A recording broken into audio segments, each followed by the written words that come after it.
Hey everybody, welcome to episode 33 of Pealed Back's LiveCast Conversations with, as always, I'm your host, Gene the Enjoyment Coach. Today, we have Stuart Little as our featured guest. So, Hey, I'll tell you a little bit about Stuart. So, Stuart took the bold step in 2020 to start Agency 8 to take his 20 plus years in business or B2B business consulting to teach others the process on how they can unleash their potential through his signature in-session experience. He believes the smallest things can make the biggest impact.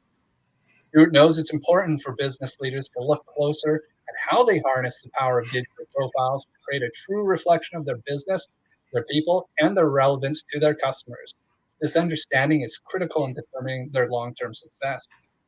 Stuart has seen how LinkedIn is different. He knows it is truly a game changer as the portal, which provides an alternative approach to traditional outreach and sales methods, which need to rapidly evolve in our ever-changing digital world. He's leveraged thousands of hours of working inside LinkedIn and other digital platforms to develop a clear, concise process that has resulted in millions in sales revenue and new career opportunities for his clients. Stuart, my words can only do you half justice. Thanks so much, Gene. A real pleasure to be here tonight. Oh, it's a pleasure to have you. So you're located in New Zealand. So it's Thursday at 10:30 in the morning for you. So I appreciate it being able to jump in at the start of your day. Yeah, not a problem at all. It's great to be here. So yeah, welcome. So you did something crazy and you started a new business in 2020 in the time that really most people on the surface would look like, what are you doing? A new business while everything's collapsing around us? Yeah, it's truly amazing. I guess to be fair, I did start it a little before that, before the actual change happened, but it was only a matter of months. So, it was coming out of a corporate-led world, where I worked in new business development, new business creation, with businesses from startups right through to established corporate businesses. So I'd had a real breadth of knowledge and understanding, and I guess what I saw was this change, how people now wanted to engage.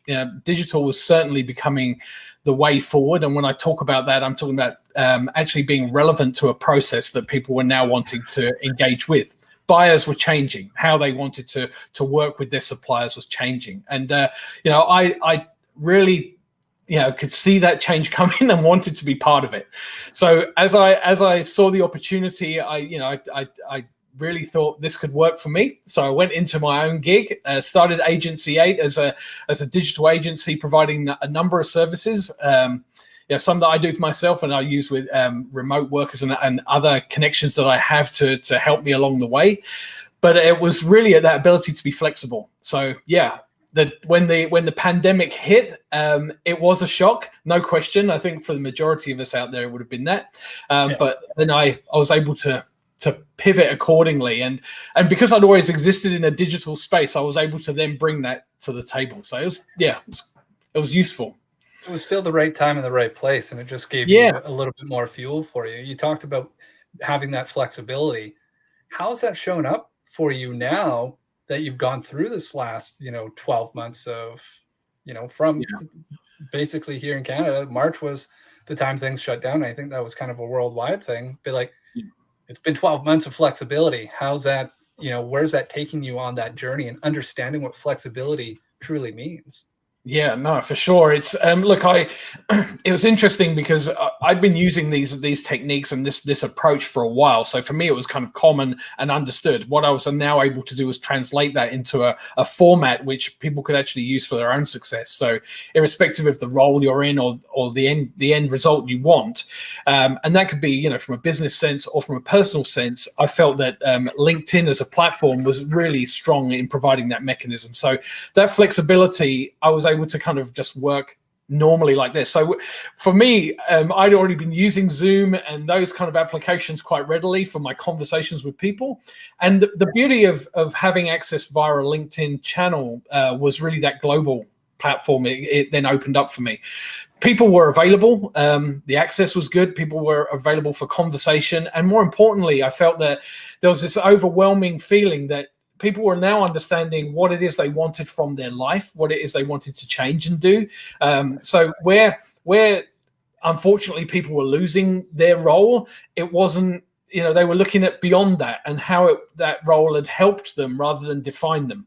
So I was really in a position to assist in that process and make the online digital space a bit more functional for them so that they can move on and do the next thing. So others started businesses, others went on and found other roles in other businesses, but they found their value in that process. So yeah, it was hugely awesome.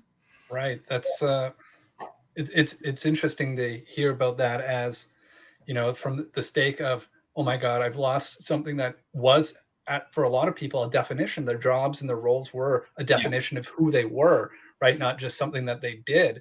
So to be able to be hit by that, back in when this first started, I called it the great pause. And I also thought it was something that we were overdue for, from a shake it up standpoint. Be like, now you get to choose who you want to be. Yeah. What does that person do, and what do they bring to the world? Exactly that. Out of it has come. I've become aware of this concept of reinvention, and that being the thing that is most important. Where we are in our stage of whatever role that we have, and but if anyone's as people are listening to this, I'm not belittling the scenario that anybody's been through. I know that there's been hugely challenging times for everybody, and myself included. I'm not here to evangelize that it's just been a cakewalk for me, but what I will say is, there's strength in those conversations. There's that understanding and that knowledge that you're able to share with other people. Your experience grows as a result. So I look at people's the end, like I say, the end results where I start with is understanding exactly what it is that you want to get from the purpose of the process. Because when I get that, then it's a case of actually setting the wheels in motion and getting the structure correct so that we can move at pace towards that, and then adjust it accordingly. It's just powerful when you adopt a plan around this stuff. Right. It's I talk about it like, it sounds like the way you're describing is the same thing. Is you want them to understand their North Star. So when they always are looking up, going, am I taking the right steps? They look up, go, oh yeah, I am, right? Versus, it's going to start by weaving a little bit by the sounds of it, but by you helping them understand what it is they actually want and what they want to bring to the world, you're able to go, great, now I can give you the steps, right? Versus, let's start taking some steps and hope we're going in the right direction. You want them to understand their direction before they actually know what that journey is going to look like. Yeah, it's critical, and it will change. Like ultimately, you can set a direction to an end game, and that along the way, getting there, you may find that that's actually not the destination you want. In which case, it's completely okay to change it. And this is again, working in these platforms, people have traditionally seen them as only a place to find a job, whereas now they're coming of age. They're evolving at such a rapid pace that what it's now becoming is a place to actually be your true self, irrespective of what you do. And if you want to have an opinion there about you as a person, that's great. A business, that's great. As evangelizing for an organization you work for, great. None of this stuff, it's all dependent on who you are. It's all welcomed as well. It's no longer simply that core professional network. There is a sense of, I will say there's a community around it and there's an understanding around it, but I'm not here to evangelize that there's a way of working here. Things will develop. Right. So it's a matter. So what do you view the community of LinkedIn? And then we can talk about how you're you're playing with Clubhouse and mixing the two. But like as somebody that's, maybe getting Brent into it or in the spot where they're like, I think I kind of like know where I want to go. Like obviously the first step is to talk to Stuart and then figuring that out. But why would LinkedIn be the right place to start? Yeah, I think it's like I say, my view on this is that it's foundationed in a professional environment, right? So, unlike other social medium, that's largely relied on social connection in respect of friends, family, and those kind of. Facebook is traditionally built from there, and then they built successful business models off the back of that. LinkedIn has started as a foundation. Search engine professional network to find people for that kind of connection. As that comes with that is this, like I say, there's this kind of there's this way of working which is professional, but now is evolving in respect of. I say, look at modern workplace environments where there's this more acceptance of diversity and inclusion, understanding. They want to bring the new concepts, and LinkedIn is evolving and coming of age as a result. So that's exactly how I think that the best way to look at it is it's part of the modern workplace now, and it's part of a strategy that when whatever it is that you want to achieve, then you've got that ability to use LinkedIn as the basis. I think a lot of people have moved to the platform. I think it's kind of heading very close towards 800 million people now that are on the platform, with about 300-400 million that are using it on a regular monthly basis. And then you've got a percentage of those, sort of the top 2% that are posting on a really, really regular basis. But the engagement there is crazy. So the opportunity is large, irrespective of what you do. It's kind of a must-be place, really. So it's, you talk about like that. That's a good point about that. It's 2% of the people are really posting on it. So out of 8 million, that's still a big number, but that means there's a lot of room for whatever voice it is that you find, is what I take from that. Like there's a lot of opportunity to be in there outside of, being worried about like the noise of a Twitter or an Instagram or something like that. Yeah. I'd certainly, it's interesting because only this morning that you talked about Clubhouse, and we'll touch on that in a moment. But I was on a call there because there's lots of people who the power that I'm seeing is this kind of concept of people moving from one platform to the other, and you're then able to engage with them quickly, rather than a podcast environment where you can have comments, which is fantastic, and there's certainly a way of speaking to the people that you're viewing. But in this space, you can really be part of that dialogue, and I think that is hugely powerful, and it brings this humanization of the LinkedIn platform. I really like the way that sums it up for me. My contacts that I've followed for a long time, I'm able to actually have dialogue and conversation with, which in turn enriches what I'm doing.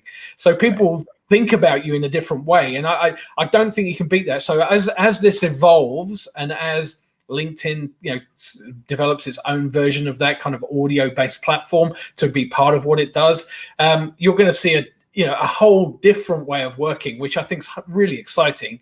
Because it's kind of, as someone who's lived in the platform for a long time, I've been really pushing for seeing these kind of changes. So it's hugely powerful. So it's like, how would you, maybe it's putting you on the spot, but like, what do you see as the right mix of like messing with like a LinkedIn as your backbone, and then using something like Clubhouse or whatever, that next audio platform to build the relationship, the richness of those relationships, right? Like, like, are they better? I'll leave it that. We'll start there. It's kind of interesting because I think that people see it like this. LinkedIn's your kind of business space, and and I mean this in a way that, as I've just talked about, it's about bringing yourself to that environment. It's not professional that you can't say things, the whole concept that you can have an opinion, right, of whatever it is you want to have on. But there's a lot less hate and a lot less kind of trolling and that type of thing that happens in that LinkedIn space, at least for now. Let's just be clear about that. But what I will say is, as a mix, what I look at it like this, is that the business can get done in the LinkedIn space because your connections are there and you've got the opportunity to build and share really complex and really highly engaging content. But then you've also got the Clubhouse environment, which is like that social space. I think that as Clubhouse develops and does what it's going to do in monetization and these kind of things it's bringing to the table, it offers up a different dynamic.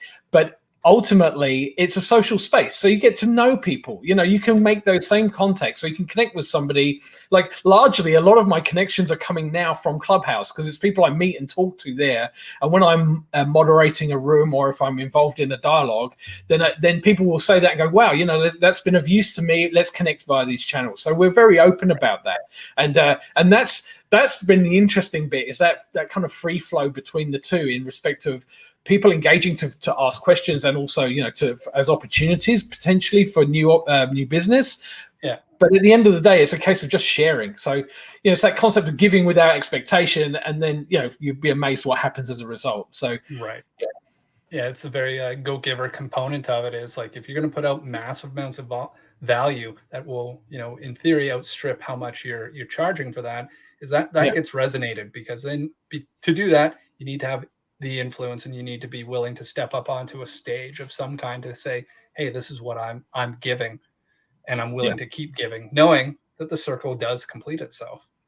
Yeah, no, for sure. And I just kind of, like I say, it's modern business. I just think that there's, people are wanting that kind of engagement. And as I said, as the lead to this, the concept of the buyer rapidly evolving. And now, with the majority of people across the planet who are of an age group where they've lived with social media kind of most of their lives, this is the second nature. And as these things evolve, that's going to become the way that they kind of engage and do their conversations. I mean, the face-to-face bit and all of the conversations you have with people once you've built relationships are essential. This isn't a sidestep to that, but as part of a strategy, it's as relevant as any.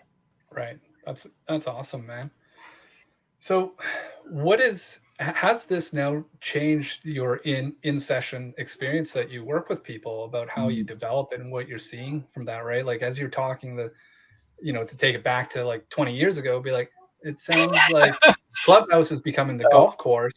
And now that this is, and LinkedIn is like your business card and your brochure, be like, well, the real bit, the getting the business happens on the golf course. And then you go back and do the work. Yes, that's an interesting way of actually putting that together. It is a little like that. The golf course thing is, I still think there's a space for that, but I like I say, as the decision makers are making are evolving over time too, I think there's less space for that. I think there's more of a different way of approaching things that's got to be done. I think once you've gained trust and you've proved yourself and you've got the right approach and all those things fit into place, and you're informing, and I like to look at it like this: you educate, you entertain, and you enlighten in that space of LinkedIn. So if you're doing those three things, you've got some pillars built around the content you create and what it is, the message you're putting forward. People get hold of that, they understand it, meet you in person. You're never a different person on LinkedIn than you would be in that conversation that you're going to have with somebody. They're seeing you for who you are. And if they buy into that, that's great. That, like I say, there's lots of people doing what I do, but I may appeal to some over others, for example. It's just a natural way of things. Yeah. So I think, if you're confident about your skill set, capability, and outcomes that you've achieved over time, then that's what people get into. I'm a big fan of kind of just believing that you've got the right skill set that's going to be relevant to the customers you're engaging with. So the golf course, though, I think that those things are slightly being parked now. I don't think people want to do that as the way of being influenced to get a result. I don't think you can take customers for a big lunch or a trip on a boat or go and pay for a round of golf and expect to have business close as a result of that. I think that's a little naive now. So yeah. Well, and as well, like when you take that back, is like back, even 20 years ago, that was like your reach. Like you were reaching out to somebody within distance to drive. You were going to work with somebody most likely in the distance of a realistic car drive, right? And now we're like, we get to sit here and have this conversation from British Columbia to New Zealand, and that would never have happened or been, even close to been happening very easily, even 20 years ago. So now it's like all these things are adding on. The way I hear it and feel it is, and these are just all parts of now that cycle, where before you were working with could reach out and shake hands very easily. Now we have to actually be a lot more authentic about who we are and how we present ourselves across all these ways, all these touch points, right? Don't get me wrong. Would I Yeah. would I love for the day that a client gets to take me out on a golf course or out on a nice boat? Yes. So if that happens, great. But that's just part of it. It's not that closing deal. It's not the whole picture. It's like the whole picture's now become a lot more of different avenues to have that engagement to show up. Yeah, I guess where I'm coming from with that is that it's not the thing that is going to convince people to take you to get that across the line. I agree with you. Yeah. I think after the event, once you know the people, then you get to know and understand what they're about. Then those things make sense for sure. But I don't think it's about buying loyalty. I think it's just got to be viewed in a slightly different way.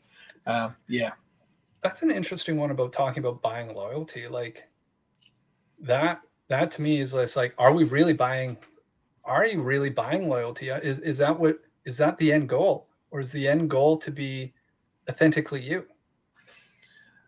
Well, yeah, I as I say, I think as things have evolved and as we've got access now to be more present to the customers we've got and understand them far deeper, because ultimately, if your clients are in this space, they're talking a story which is relevant to how you can help them. I mean, you know, in any position that we have, certainly the work that I've done, it's a case of solving problems for customers that make sense, and then looking to longer term relationships that come from that. So it's a case of doing a great job, and then being somebody that they bear in mind for the next thing that they go do. And that may not be you. That may be that you recommend someone who's awesome to go work beside you, to do that thing. So it's not always. I think this is sometimes something that we miss, is that, when we see an opportunity, if it's not in our lane, then we kind of go, well, that's not for me. So we walk away from it. Whereas actually, if you help somebody in that space, then you can, you are then more valuable to them, because they go, wow, you actually brought somebody to me. It stopped us going through a channel or an RFP process or whatever else it would be that we typically do to go find those people, but you've been able to enable that for us. So I like that kind of concept of how social can really come to the table. So yeah. Well, I think it changes as well. You talk about like the lanes and the idea of being, are you a problem solver? Like if you're being paid to solve a problem, what other problems can you help them solve?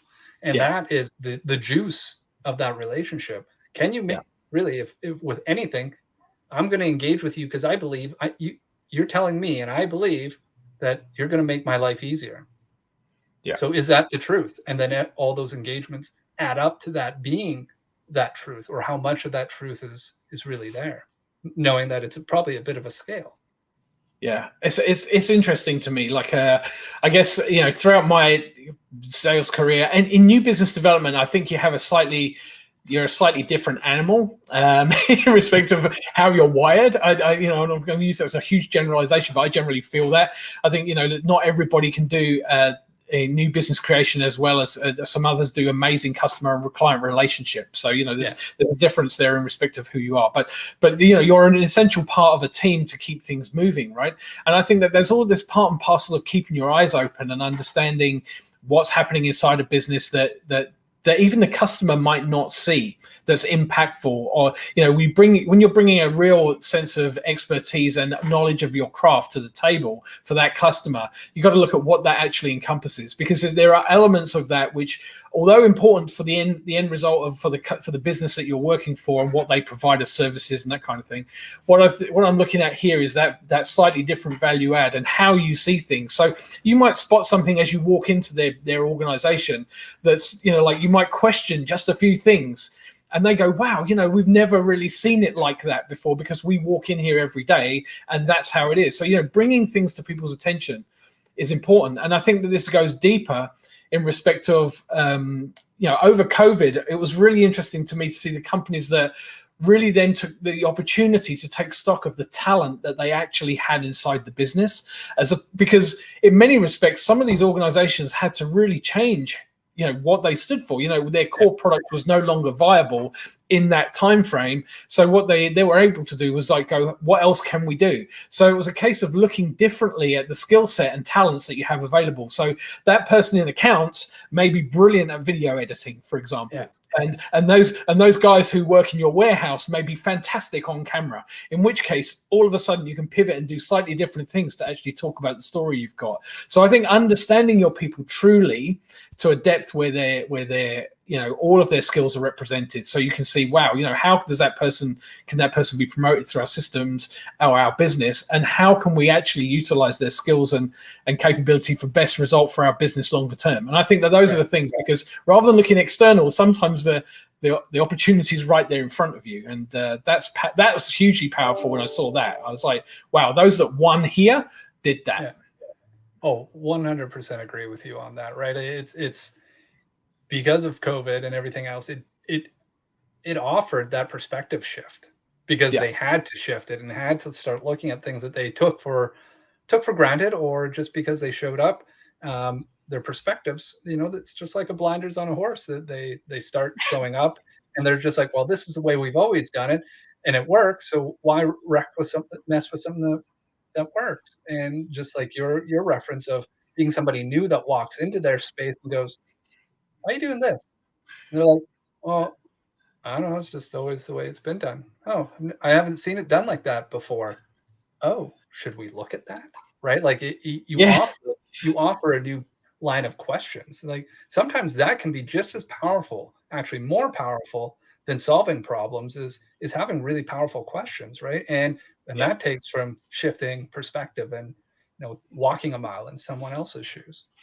Yeah, for sure. I've come from, I guess, working environments that have been, I've worked through hierarchical structures, and I've had the fortune of working in kind of agile work teams, and the kind of concepts of squads and tribes, and that kind of setup, which was hugely advantageous in respect of bringing the right people around a problem and then getting those things solved for customers. So it's really, and bringing the customer, more importantly, to the center of all of that. So I think that kind of approach is hugely powerful, and I think echoes really well inside this social space. That's the concept that I like to bring, is really looking at what you've got and how it can be just tweaked to be best and most highly performing for the organization. Because in fairness, I guess last year was a huge opportunity to really reflect on what you were doing, but whether or not that's actually happened and is in practice, still sometimes is up in the air, Right. So question that comes up from all that is, what is your preference for working with? Do you prefer working with, what's the ideal Agency 8 client? Is it that, solo expert that's done the redefining of themselves or in the process of it? Or is your work more geared towards like businesses that are having their own reinvention? Yeah, well, look, I look at it like this. I mean, from my perspective, I'm helping businesses achieve sales success, and I can help individuals find rock star roles as a result of their changing to the profile. So the profile dictates the story, and like I say, the end goal of what's required. What I will say is, having come from a sales background predominantly and worked in many different spaces with many different customers, what that's afforded me is a visibility and a practical approach, which allows them to take advantage of not only the knowledge I have for the applications itself and how digital can impact. And it's not solely LinkedIn. There's other aspects of what I can bring to a conversation. But at the end of the day, the dialogue around LinkedIn is clear. I don't like to look at myself as a LinkedIn trainer per se. I mean, it's a bit deeper than that, because I think, if you're so inclined, the information for LinkedIn is readily available via a multitude of channels, not least of all Clubhouse, which has 1,000 different groups of people talking expertise the whole time, of which I do that too. But it's a case of,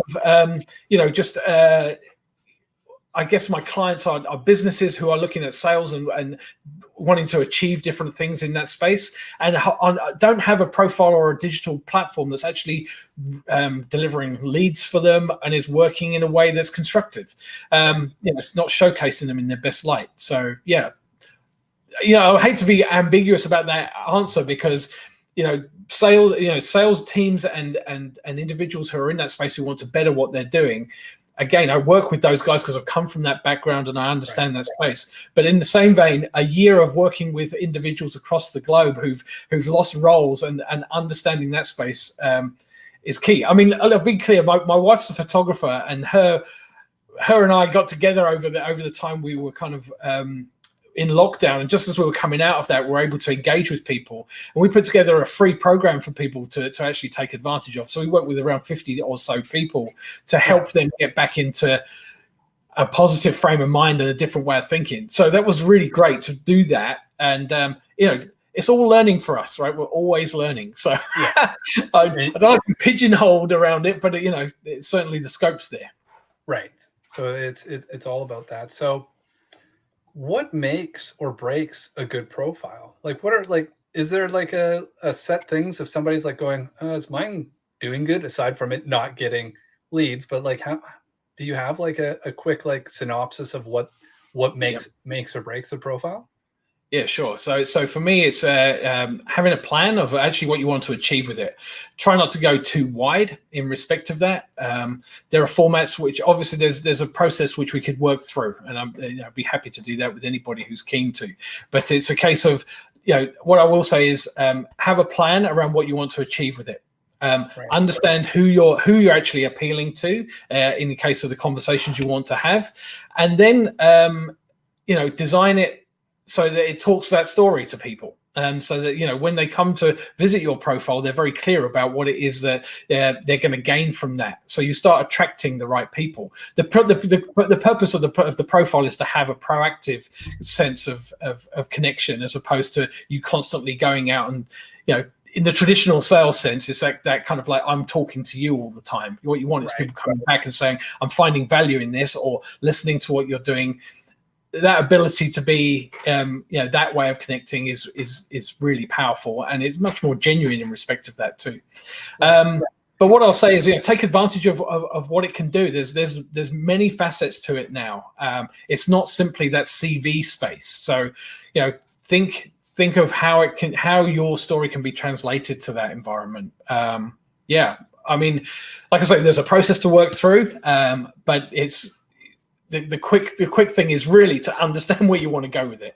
Once you've got that down, then it's then populating it is kind of straightforward in that respect.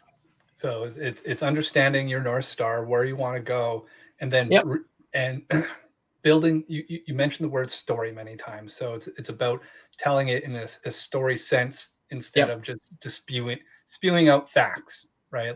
And that's that difference of like the maturity of LinkedIn from years ago, where it was a glorified, resume. Now it's part of you telling a story about your experience, right? Like being able to play up to the experiences that you've had. Yeah, absolutely. As in anything, make it about the person you want to talk to. It's and how you're relevant to that, not necessarily this is what I've achieved, this is what I've done, because I think a lot of people's profiles tend to have that kind of bent, and because they feel that that's what's going to impress people. I look at it like this: if you're in a interviewing environment and you're fortunate to get through to that last interview, and you've got the panel in front of you who are really keen to understand that bit of how you're going to fit into the organization, you have this energy around you at that moment, which is I'm really going to impress you with how it is I do what I do, and what a great person I am. Bring that to your LinkedIn profile. If you can transport yourself to that space and come in with that mindset, you're going to have an exceptional outcome. So So it's a fine line between like kind of like pounding on your chest and being very self-serving versus being there to like you're speaking to a very direct person by knowing where you are, and now you're telling that story about why you help solve their be like, do you resonate with any of these problems? Great. I help with that. Yeah, this is definitely not a King Kong moment. So, King Kong was all about him, but no, he didn't really talk to many people about them. So, that's the secret, is to really do that and have that conversation of how you challenge normal thinking and solve the problems that they've got. That's it, really, in essence. But there's ways of doing that, which it's just always interesting in respect of the dynamic approach. There's certainly building blocks, but each example would be different in respect of what people want to do, and obviously they come from different standpoints of point of view and product set and all that kind of thing. So so they've all got the same Lego bits, but somebody might want to build a castle, somebody else might want to build a rocket, right? I couldn't have put that better myself. Exactly. It is. I do think Lego when that comes exactly to mind. That's the kids thing happening again there, Gene. Yep. No, I've built many of the Lego thing. I was a child of the Lego, so that's something that resonates. You're really just building something, and it's up to you then about what you want to build. Yeah. That's cool. Like I say, for me, it's a hugely engaging, and like I'm quite a high energy person, especially if I can see the results. Or not that I want to jump to them, but I bring people along on that wave. So right. it's kind of cool to see those things change over time, so that people get a much clearer understanding of what they can achieve longer term from this. I mean, ultimately, what you want to do is impart enough knowledge so that people are confident to go and do it themselves. One thing I will say is consistency around posting is obviously critical in this respect. There's schools of thought about how much you have to post and when you have to post. I mean, the algorithm changes so frequently at this point that I don't even know if there's relevance to that. For example, I did a post at the weekend and it's having huge engagement, and it's not anything that I would have, it's not done on a business day. It's related to my business, but it's not about that, so it's just interesting to see how things play out. So although there is schools of thought around it and that can be applied, I definitely feel that it's just a case of getting involved and doing it. build the back catalogue, because now you've got the opportunity with things like the featured wall to be able to showcase stuff there for a long period of time. It's not just a post and forget. So yeah. Right. So what does, I was going to ask about consistency and posting. You kind of jumped right ahead into that. So how do we pull that back to somebody that's getting started, or somebody that's going, oh, this is no longer my CV. This is like a place for me to get going. And they start to be consistent. And we all know we're going to get into the trap of vanity metrics, and those like being almost like the thing that holds you back a little bit, is going, oh, I'm not getting enough likes. I'm not getting enough comments. Should I just stop? Yeah. What does that consistency look like, and how long, what should somebody realistically think about who's just getting started down this journey? So if you're just getting started, then don't even think about any of the metrics, because those are irrelevant to you until you've actually got a purpose you want to achieve. I think that the metrics are great, because if you're seeing in respect of the metrics, if you're seeing engagement, that's good. But if the engagement is not coming from the market you want it to go after, then you're kind of largely failing. You're just there's people liking it for the sake of it. Stuff may resonate, whatever. What you want to go after is that, if you're just starting, really, like I say, understand what your end game is, and then go and talk to the right people. So the key thing is building the connections. So now LinkedIn's changing. There's a mode called creator mode coming, which people will be able to turn on and off as they wish. But what that will allow is this concept of following as opposed to connecting. So, I'm a big fan of that. Just following people to understand what it is that they're doing. So if you've got target audience you want to go after, you can follow their feeds and see what's going on there, and then make your commentary known to them. So interact with those people, so you're seeing value. So if you're just getting started, don't worry about the metrics so much in the earliest stages. They will become more important to you as you move on. But again, it's key about just creating content that's of value to the customer you want to talk to, and be clear about the fact of it's about how you solve problems for them. If it's not about me, it's about you, and this is what I do to help you. That's always the way. And give without expectation. Well, I think those are like some really critical pieces. Is like, the one thing that jumped out earlier in that metrics conversation is like, the metrics don't mean anything if you're talking to the wrong people. Yeah. Or if you're engaging with like, are you in the friend zone and just having a wonderful little conversation? If that's all you want, cool. But if you're here to actually make an impact and serve people, be like, you're better off having like two powerful conversations with just two people, and those are the right two people to talk to, versus having 1,000 of the wrong people. Yeah, for sure. I mean, look, there's the ability to grow phenomenal connection rates here is certainly available. I've known people with millions of connections, for example, and those are real influences in respect of what they do. But equally, you can have impact if you're in the right lane. If you've got a specific outcome, you can definitely connect to the right 400, 500, 600 people that are going to give you a reasonable return on that investment of time and energy. So that number right there should stick out to people. Anybody that listens to this later on is like, you don't need millions. You need to speak into like the right 500 people. Yeah. I mean, you got to just be mindful that if you've had a LinkedIn profile over time and you've got a few hundred people, they're not likely to be relevant for the market you want to talk to today. Now, I'm just that's a generalization, but that will have grown over time. So again, it's about being purposeful and understanding kind of where you want to hit and then who you can go after, and follow as many of those people as possible to get a real understanding of the market and who, what's important to those guys. Yeah. And as well, like by following them, it's not just about you posting, it's about jumping in, being part of their comment conversation. Yeah.